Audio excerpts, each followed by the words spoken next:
नमस्कार दोस्तों, स्वागत है आपका मेरे चैनल पे। दोस्तों, जैसा कि आप जानते हैं कि इंडियन एयरफोर्स के द्वारा 83 तेजस MK-1A फाइटर जेट का ऑर्डर दिया जा चुका है। लेकिन दोस्तों, क्या आप जानते हैं कि ऐसे ही 83 और या फिर हम कहें कि 4 या 5 स्क्वाड्रन और जो कि दोस्तों बनते हैं 72 से 90 फाइटर जेट का और ऑर्डर दिया जा सकता है। ऐसा हम क्यों कह रहे हैं, आज इसी के ऊपर बात करेंगे। चलिए दोस्तों, शुरू करते हैं।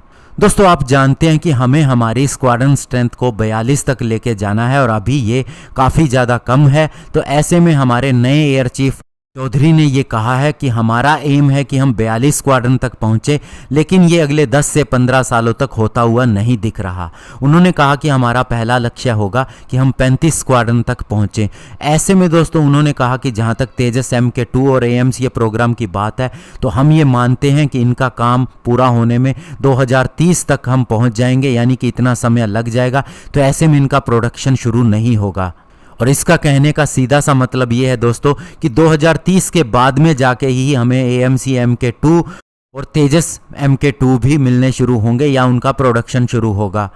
और हम ये भी मान सकते हैं कि 2035 के बाद ही इनका बड़ी संख्या के अंदर प्रोडक्शन होना शुरू होगा और तभी हम 42 स्क्वाड्रन के लक्ष्य को अचीव कर सकते हैं। तो ऐसे में दोस्तों, अभी 83 तेजस MK-1A का ऑर्डर दिया जा चुका है, जिनमें से 10 ट्रेनर एयरक्राफ्ट हैं। तो 73 तेजस MK-1A बचते हैं। इनका प्रोडक्शन शुरू होगा 2023 में, यानी कि दोस्तों अगले साल से अगले साल के अंदर। और 2028-29 तक माना जा रहा है कि ये डिलीवर कर दिए जाएंगे। और उसके जस्ट बाद अगर तेजस MK-2 का प्रोडक्शन शुरू हो भी जाता है दोस्तों, तो वो थोड़ा स्लो होगा और माना जा रहा है ऐसे में हमें और फाइटर जेट की ज़रूरत होगी, क्योंकि हमारे बहुत से फाइटर जेट ऑलरेडी रिटायर हो चुके होंगे। इनमें MiG-21 भी है, जिनसे हम केवल काम चला रहे हैं। जगुआर और मिराज फाइटर जेट भी इसी स्टेज में होंगे, MiG-29 भी।